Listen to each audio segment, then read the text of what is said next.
V dnešnom videu sa ponoríme do životov 4 známych celebrít, ktoré otvorene hovoria o svojom osobnom boji s pornografiou. Aj keď je to téma, o ktorej je vo všeobecnosti ešte stále trochu trápne hovoriť, tieto známe osobnosti sa tak rozhodli urobiť a ja sa z toho veľmi teším. Prečo? Pretože závislosť od pornografie je téma, ktorá sa týka úplne každého, bez ohľadu na to, do akej vekovej alebo spoločenskej skupiny patrí. Zdieľaním svojich negatívnych skúseností nám tieto osobnosti pomáhajú prekonať stigmu okolo tohto problému a potvrdzujú nám to, že sa s tým môže stretnúť úplne každý. Poďme na to!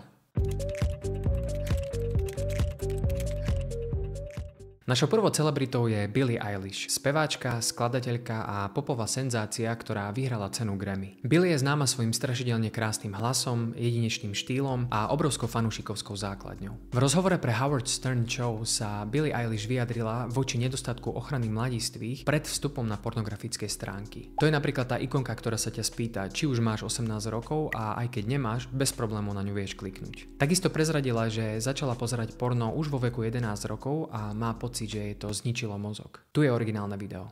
As a woman, I think porn is a disgrace, and I used to watch a lot of porn, to be honest. I started watching porn when I was like 11. I thought that's how you learned how to have sex. I was watching abusive porn, to be honest. You know, when I was like 14. I think it really destroyed my brain, and I feel incredibly devastated that I was exposed to so much porn. I think that I had like sleep paralysis and these like almost like night terror / just nightmares because of it. I think that's how they started, because I would just watch abusive BDSM. I was a virgin. I had never done anything. The way that like vaginas look in porn is fucking crazy. No vaginas look like that.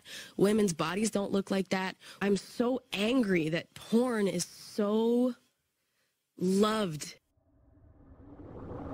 Našou ďalšou celebritou je Orlando Bloom. Hviezda Pirátov z Karibiku a Pána prstenov sa otvorene pridáva k zatiaľ malému zoznamu celebrít, ktoré otvorene hovoria o tom, ako porno dokáže narúšať pohľad na realitu a sexuálne očakávania od partnera. V rozhovore pre Sunday Times Bloom povedal, že predtým, ako začal chodiť s Katy Perry, sa rozhodol 6 mesiacov abstinovať od akejkoľvek sexuálnej stimulácie, vrátane pornografie. Tento celibát mu pomohol pochopiť, že si oveľa viacej váži zmysluplné budovanie vzťahov so ženami, namiesto toho, aby ich považoval len za sexuálne objekty. Okrem toho povedal aj toto. Porno veľmi narúša tvoj sexuálny život a tvoje libido. Keď sa počas jedného večera pozeráš na množstvo ľudí, ktorí majú sex, ako sa s týmto dokáže porovnať tvoj skutočný partner v reálnom živote? Je to veľmi deštruktívne. Našou ďalšou celebritou v zozname je Chris Rock, americký komik, herec a režisér. Popredné miesto v showbiznise si získal najmä ako stand-up komik s ostrým humorom a pohotovým vtipom, ktorý sa často púšťa do celkom kontroverzných tém. O pornografii povedal toto, citujem.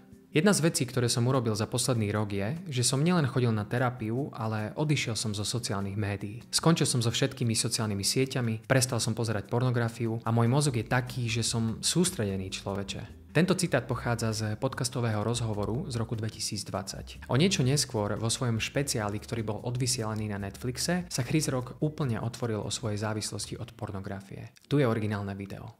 I was addicted to porn. I was addicted to porn, I was 15 minutes late everywhere. And when you watch too much porn, you know what happens? And what happens to you watch too much porn, you get desensitized, you know? It's like when you start watching porn, it's like any porn will do. It's like, they're naked, ooh. Then later on, now you all fucked up. And you need a perfect porn cocktail to get you off, you know? I was so fucked up, like I need an Asian girl with a black girl's ass that speaks Spanish just to get my dick to move an inch. I'm good now, man. I had to go to rehab. Napriek tomu, že Chris Rock je komik a jeho úlohou je rozprávať vtipy a rozosmievať ľudí, tieto výroky by nemali uberať sile vplyvu toho, čo hovorí, pretože hovorí pravdu. Poďme si ešte niečo povedať o našej štvrtej celebrite v zozname, ktorou je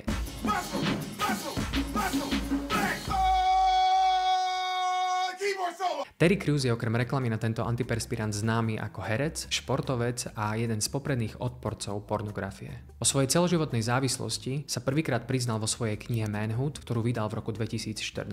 Hovorí o tom, že sa prvýkrát dostal k pornografii už vo veku 12 rokov a že sa tohto zlozvyku nedokázal zbaviť ani v dospelosti, čo hlboko negatívne ovplyvnilo jeho vzťah s manželkou Rebekou, ktorá sa s ním kvôli tomu, že to pred ňou skrýval, chcela rozísť. Toho prinútilo k tomu, aby vyhľadal profesionálnu pomoc a aby sa túto závislosť pokúsil prekonať. Podarilo sa. Tu je originálne video. You talked about going through a period of being addicted to porn. At what point in your marriage did that come upon you? Oh, well, when my wife walked out, she was like, I'm done with you. And, you know, it was something that the porn use led to me being unfaithful years earlier. Okay. And what happened was, after years of hiding and not saying anything, she confronted me. She was like, what is it I don't know about you, Terry Crews? And I told her. Wow. And she was like, that's it, I'm out. And I was like, you know what, then go on, bye. And you know what happened? I was literally thinking, my God, you know what, it's her fault, isn't it? But you know, I realized it was me. Wow. And all of a sudden, I knew I had to change. And I had a friend who told me, he said, you need to get better for you, man. And I went to rehab. I was like, I need to break this. And it was something that, it was a stronghold, but I thank God I'm out of it.